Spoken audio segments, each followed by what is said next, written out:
Yeah, so hello everyone, Hitesh here, and today we're gonna talk about the most awaited movie called Morbius, जिसका इंतजार आपको काफी time से था और अब वक्त आ चुका है इस शानदार कहानी को आपके सामने एक बेहतरीन वे में प्रेजेंट करने का। Morbius MCU और सोनी की तरफ से एक ऐसा एंटी हीरो है जो कि स्पाइडरमैन के यूनिवर्स में कहीं ना कहीं एग्जिस्ट होने वाला है। रेफरेंस के लिए आपको बता दूं कि जिस तरीके से वेनम जो कि एक एंटी विलन पर्सनालिटी है उसने भी अब MCU के यूनिवर्स में अपना हाथ डाल दिया है, उसी तरीके से मॉर्बियस भी अब इसमें आने वाला है। लेकिन अब MCU के यूनिवर्स से कौन सा स्पाइडरमैन उसका विलन बनेगा, टॉम हॉलैंड, एंड्रू गारफील्ड या फिर टॉबी मैगवायर, वो तो हमें आगे ही पता चलेगा। सो तब तक के लिए विदाउट वेस्टिंग टाइम चलिए आते हैं इस कहानी की मेन स्टोरी लाइन की तरफ, जिसकी शुरुआत में हमें कोस्टा रिका कंट्री दिखाई जाती है और यहाँ पर एक हेलीकॉप्टर की मदद से डॉक्टर माइकल मॉर्बियस अपने कुछ लोगों के साथ में एक ऐसी पहाड़ी पर पहुंचते हैं जहाँ पर कुछ खास तरीके की चमगादड़ पाए जाते थे और इनके अंदर बाकियों के मुकाबले ज्यादा पावर और साथ ही ये साइज में ज्यादा बड़े हुआ करते थे। इन्हें कहा जाता था वैम्पायर बैट्स। जिसके बाद मॉर्बियस अपने हाथ पर एक कट लगाता है और इस खून की खुशबू को सूंघकर काफी सारे चमगादड़ उस पर आकर्षित होकर आने लगते हैं और ये सीन यहीं पर कट हो जाता है। जिसके बाद में कहानी यहाँ से जाती है 25 साल पीछे फ्लैशबैक में और यहाँ पर हमें यंग मॉर्बियस दिखाया जाता है जो कि इस वक्त एक हैंडीकैप होता है और इसे चलने फिरने में दिक्कत होती है। बेसिकली बचपन से ही मॉर्बियस को एक रेयर ब्लड डिजीज थी और साथ ही डॉक्टर्स ने ये भी कह दिया था कि अब उसके पास में ज्यादा वक्त नहीं बचा है। अब जिस हॉस्पिटल में मॉर्बियस होता है कुछ टाइम बाद उसी में एक और लड़की की एंट्री होती है जिसका नाम होता है लूशियस। इन दोनों की ही मुलाकात के बाद में इन दोनों में काफी अच्छी दोस्ती हो जाती है और यहीं पर मॉर्बियस उसे माइलो नाम देता है। दरअसल इन दोनों को ही एक जैसी बीमारी थी, यानी कि फिजिकल डिसेबिलिटी और साथ ही चलने फिरने में प्रॉब्लम और वही रेयर ब्लड डिजीज का फंडा। लेकिन यहीं पर इन दोनों का ध्यान रखने के लिए एक डॉक्टर भी थे जिनका नाम था एमएल निकोलस। ये डॉक्टर होने के साथ साथ इन दोनों के काफी अच्छे गाइड भी थे जो कि हर वक्त उनका ध्यान रखा करते थे। यहाँ पर हमें ये बात भी पता चलती है कि मॉर्बियस को ब्लड डिजीज होने के बावजूद भी वो पढ़ने में काफी होशियार था और इसीलिए मॉर्बियस की इंटेलिजेंस को देखते हुए उसे यूएस पढ़ाई के लिए भेजा जाता है और अब स्पेशल स्कूल में काफी सालों तक पढ़ाई कर लेने के बाद में आगे चलकर वो एक होनहार डॉक्टर बनता है और साथ ही एक सिंथेटिक ब्लड का आविष्कार भी करता है जिसकी मदद से उसने काफी सारे लोगों की जान बचाई थी।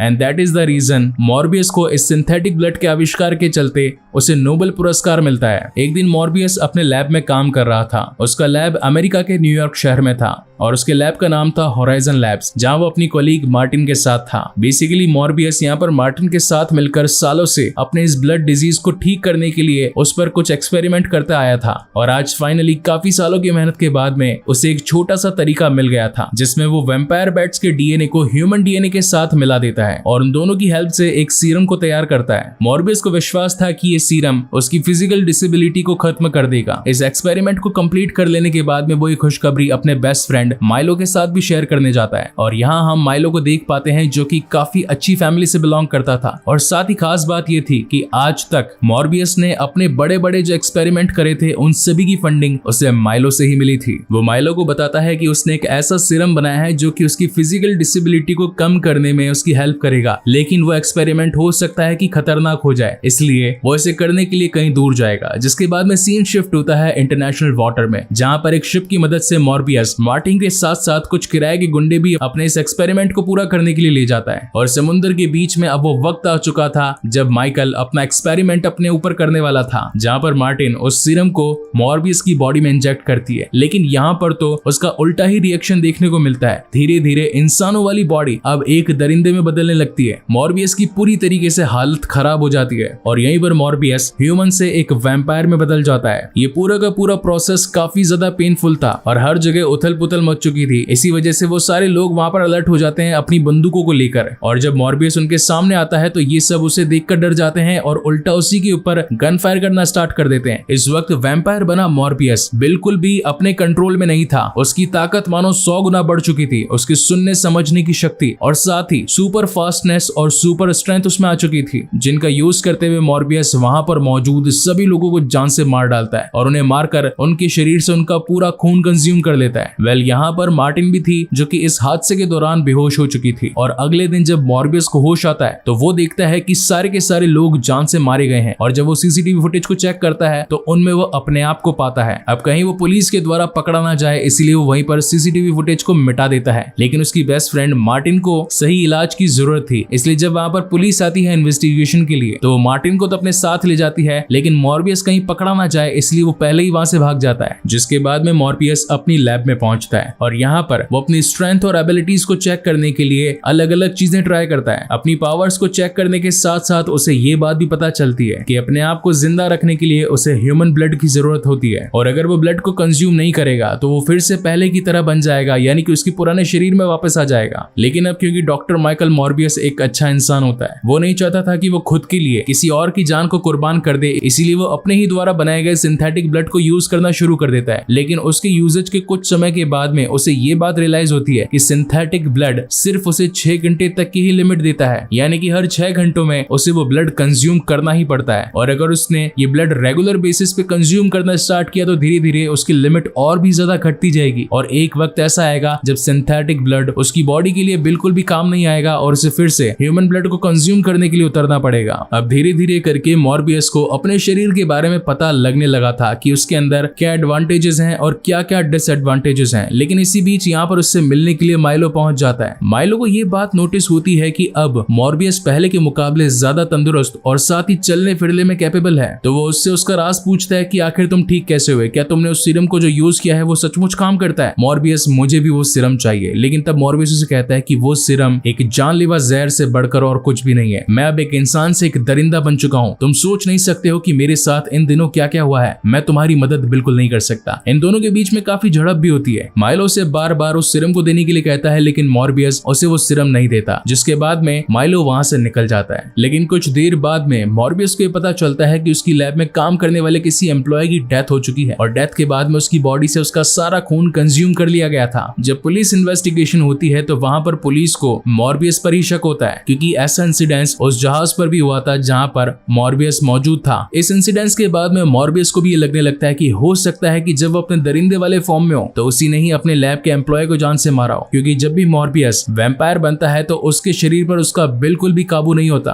और इतनी सारी बातें जब क्लियर होने लगती है और जब पुलिस इन्वेस्टिगेशन में मॉर्बियस को पकड़ा जाने वाला होता है तो वो उनसे बचकर भागने की कोशिश करता है, लेकिन कैसे तैसे पुलिस उसे पकड़कर जेल में कैद कर ही लेती है, जिसके बाद उसे पुलिस स्टेशन में रखा जाता है। मगर वहीं पर उससे मिलने के लिए उसका पुराना दोस्त लूशियस आता है, और उसके हाथ में एक छड़ी भी होती है और साथ ही एक खून की थैली जो कि वो जाते वक्त वहीं पर छोड़ जाता है, जिसे देखकर मॉर्बियस को ये बात तो क्लियर हो जाती है कि कहीं ना कहीं लूशियस ने भी वही सीरम अपनी बॉडी में इंजेक्ट किया होगा, जिसकी वजह से वो अपनी बॉडी को अगेन पूरी तरीके से रीहील कर पाया है। अब जाकर मॉर्बियस को ये बात भी क्लियर हो जाती है कि उसकी लैब में जिस एम्प्लॉय की डेथ हुई थी वो उसकी खुद की वजह से नहीं बल्कि लूशियस के दरिंदे बनने की वजह से हुई थी। अब कहीं लूशियस अपने खून की भूख को मिटाने के लिए और भी ज्यादा लोगों को जान से न मार डाले, इसलिए मॉर्बियस वहां से जेल तोड़कर भाग जाता है। यहाँ से निकलने के बाद में मॉर्बियस जाकर अपने बेस्ट फ्रेंड लूशियस से मिलता है और उसे समझाता है कि तुम अब एक दरिंदे बन चुके हो। वो उसे समझाने की काफी कोशिश करता है और कहता है कि वो उसकी मदद कर सकता है, लेकिन लूशियस उसकी एक बात नहीं मानता और बल्कि उसके सामने जो भी आता वो उसे जान से मार डालता। तभी लूशियस अपने फ्रेंड मॉर्बियस को एक ऑफर देता है और कहता है कि हमारे पास में एक ऐसी ताकत है जो कि दुनिया में किसी और के पास नहीं है, अगर हम दोनों मिलकर काम करें तो न जाने क्या क्या कर सकते हैं। लेकिन मॉर्बियस उसका साथ निभाने से मना कर देता है। लूशियस चाहता था कि वो उसके साथ मिल जाए, लेकिन अब जब उसे पता चल चुका था कि उसकी ये ख्वाहिश पूरी नहीं होने वाली तो वो हर उस कोशिश में लग जाता है जिससे कि मॉर्बियस पुलिस के हाथों पकड़ा जाए या फिर खत्म हो जाए, और वो धीरे धीरे करके ऐसे ही कुछ इंसिडेंट्स भी करने लगता है। लेकिन अब ये बात मॉर्बियस तक भी पहुंच जाती है, इसीलिए वो अपने लैब में जाकर एक ऐसे सीरम को बनाता है जिसको शरीर में इंजेक्ट करने के बाद में वो शरीर अपने पहले वाले फॉर्म में वापस आ सकता था, और इसका यूज मॉर्बियस लूशियस पर करने वाला था। वहीं दूसरी तरफ लूशियस अब और भी ज्यादा ब्रूटल हो चुका था, क्योंकि उसने इंसानों का ब्लड पी पी कर अपने आप को और भी ज्यादा ताकतवर बना लिया था। लोगों को जान से मारने की भूख उसकी यहाँ पर भी खत्म नहीं होती, इसलिए वो अपने ही डॉक्टर को मार देता है और साथ ही मार्टिन को भी अधमरा कर देता है। जब मॉर्बियस वहां पर मार्टिन को बचाने के लिए पहुंचता है तो उस वक्त वो खुद भी काफी ज्यादा कमजोर था और मार्टिन तो वैसे ही अधमरी पड़ी थी, लेकिन लूशियस डबल ताकतवर था। इसके पीछे रीजन सिंपल सा था कि मॉर्बियस ने इस वक्त तक सिर्फ और सिर्फ सिंथेटिक ब्लड का ही यूज किया था, जबकि दूसरी तरफ लूशियस अब तक ह्यूमन ब्लड पर जिंदा था। यहाँ मार्टिन मॉर्बियस को कहती है कि उसे लूशियस को रोकना ही होगा, अगर उसने ऐसा नहीं किया तो लूशियस पूरे शहर पर अपना प्रकोप बरसा देगा और हर किसी की जान ले लेगा, और अगर तुम्हें लूशियस से लड़ना है तो तुम्हें भी ह्यूमन ब्लड को कंज्यूम करना ही होगा। इसीलिए वो मॉर्बियस से कहती है कि तुम मेरा ब्लड कंज्यूम कर दो दो और अपने आप को ताकतवर बनाकर उसकी कहानी यही खत्म कर दो। और अब नहीं चाहते हुए भी मॉर्बियस मार्टिन का ब्लड कंज्यूम कर लेता है ताकि वो लूशियस से लड़ पाए, जहां पर हमें दो बड़े महायोद्धा यानी कि मॉर्बियस और लूशियस के बीच में एक बहुत ही शानदार और तगड़ी फाइट दिखाई जाती है। लेकिन अब क्योंकि लूशियस की हेल्थ और साथ ही उसकी स्ट्रेंथ मॉर्बियस से ज्यादा तगड़ी थी, इसलिए वो हर बार मॉर्बियस को बीट कर रहा था।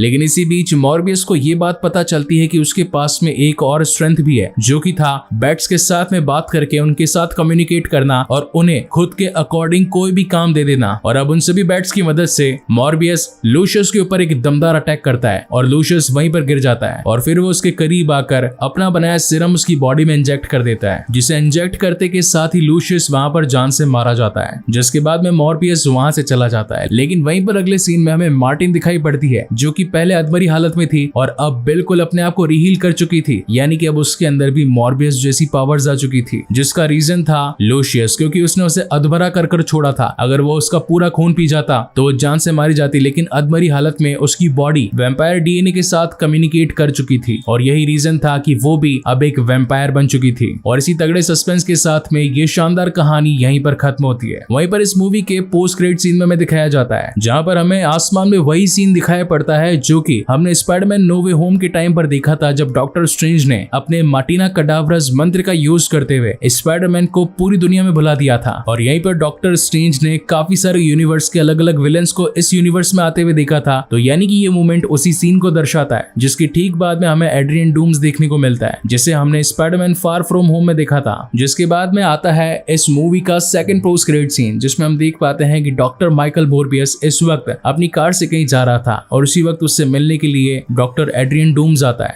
यानी कि वल्चर। तो मॉर्बियस उससे पूछता है कि आखिर तुम यहाँ पर क्या कर रहे हो। तो वल्चर उसे बताता है कि उसके यहाँ पर होने का रीजन है स्पाइडरमैन, और साथ ही वो मॉर्बियस को ये भी कहता है कि हमारी तरह काफी कम लोग मौजूद हैं जिनका सिर्फ एक ही दुश्मन है और वो है स्पाइडरमैन। जिसे सुनकर मॉर्बियस कहता है कि इस काम में मजा आने वाला है। और इसी के साथ ये शानदार कहानी यहीं पर खत्म होती है। सो गाइज, आपको ये वीडियो कैसा लगा प्लीज मुझे लाइक और कमेंट करके जरूर बताइएगा, और अगर पहली बार इस चैनल पर आए हैं तो इसे सब्सक्राइब जरूर कीजिएगा, क्योंकि इसी तरीके की बेहतरीन मूवीज में आप लोगों के लिए लाता रहता हूँ। सो तब तक के लिए keep watching and stay safe. मिलते हैं अगले वीडियो में।